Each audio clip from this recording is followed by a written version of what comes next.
Hello मेरे प्यारे दोस्तों, क्या हाल चाल है आप सभी लोगों का। आई होप आप सभी लोग अच्छे होंगे। दोस्तों, आज हम आप लोगों को क्लास 10th के अग्र पूजा खंड काव्य का जो सारांश है उसको हम लोग बिल्कुल ही दो में करवाने वाले हैं। तो सबसे पहले इसकी थोड़ी परिभाषा समझ लेते हैं। इसका ऊपर जैसे अग्र पूजा खंड काव्य की कथा महाभारत से ली गई है, जिसके रचयिता श्री राम बहोरी शुक्ल जी हैं। इसमें 6 सर्ग हैं। खंड अग्र पूजा खंड काव्य में 6 सर्ग हैं। प्रथम सर्ग में क्या है, देखिए प्रथम सर्ग में है, इस खंड काव्य का यह पहला सर्ग है जिसे पूर्वाभास कहते हैं। जो प्रथम सर्ग है इसे पूर्वाभास कहते हैं। इस सर्ग में दुर्योधन द्वारा पांडवों का विनाश करने के लिए लाक्षागृह में आग लगाने से लेकर पांडवों द्वारा लाक्षागृह से बचकर स्वयंवर कथा को पूर्ण करने का वर्णन है। और इसमें जो द्रौपदी हैं उनका विवाह 5 पांडवों से हो गया और धृतराष्ट्र जो हैं, धृतराष्ट्र विचार करके पांडवों को आधा राज्य देने हेतु सहमत हो गया।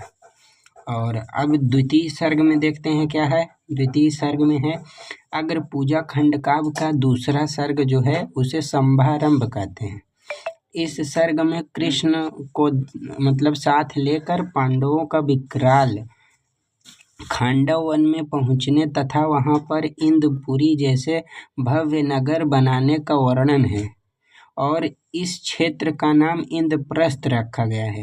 ये जो विकराल खांडव वन में पहुंचने से लेकर है, और इस इंद्रपुरी के भव्य नगर को इंद्रप्रस्थ का नाम दिया गया है। और तृतीय सर्ग में क्या है देखते हैं। तृतीय सर्ग में है कि अग्र पूजा खंड काव्य का तीसरा सर्ग आयोजन है। और इस सर्ग में नारद जी द्वारा युधिष्ठिर से राजसूय यज्ञ करवाने की सलाह देने से लेकर युधिष्ठिर द्वारा चारों भाइयों को दिग्विजय करने के लिए भेजने तथा राजसूय यज्ञ की तैयारी शुरू करने का वर्णन है इसमें। तो अब यहाँ पर चतुर्थ सर्ग में क्या है, अग्र पूजा खंड काव्य का चतुर्थ सर्ग प्रस्थान है। जो चौथा सर्ग है ये प्रस्थान है। इस सर्ग में राजसूय यज्ञ से पूर्व की तैयारियों का वर्णन किया गया है। इस सर्ग में राजसूय यज्ञ के जो पहले की तैयारी है उसका वर्णन किया गया है। दूर दूर से राजागण आए तथा कृष्ण, यहाँ पर कृष्ण है, कृष्ण लिख गया है, कृष्ण को बुलाने के लिए अर्जुन स्वयं गए। अतिथियों के स्वागत को देखकर, यहाँ पे को लिख लीजिएगा, को देखकर रुक्मणी जी और शिशुपाल ईर्ष्या से तिलमिला उठे। उन लोगों को जलन होने लगी। और आते हैं यहाँ पे पंचम सर्ग में, मतलब 5वें सर्ग में क्या कहा गया है। अग्र पूजा खंड काव्य का जो 5वां सर्ग है उसे अग्र पूजा बोलते हैं। जब यज्ञ चल रहा था तभी भीष्म जो हैं उन्होंने पूछा कि अग्र पूजा का अधिकारी कौन है। तो सहदेव ने बताया कि श्री कृष्ण अग्र पूजा के अधिकारी हैं। तो भीष्म एवं सभी लोगों ने उनका एक साथ अनुमोदन किया, उनका मतलब स्वागत किया।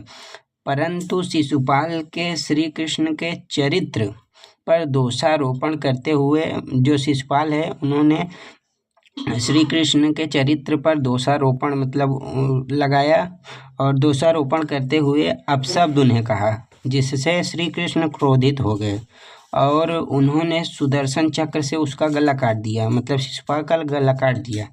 और फिर उसके बाद षष्ठम सर्ग, लास्ट सर्ग है।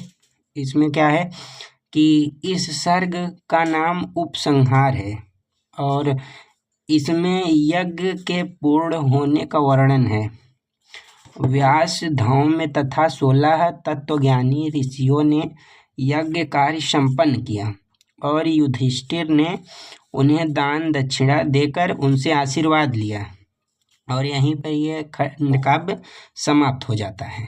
तो आई होप आप सभी लोगों को वीडियो अच्छा लगा होगा। तो और हमारे चैनल को लाइक सब्सक्राइब आप लोग कर दीजिएगा। मिलते हैं नेक्स्ट वीडियो में, तब तक के लिए bye bye tata take care love you all.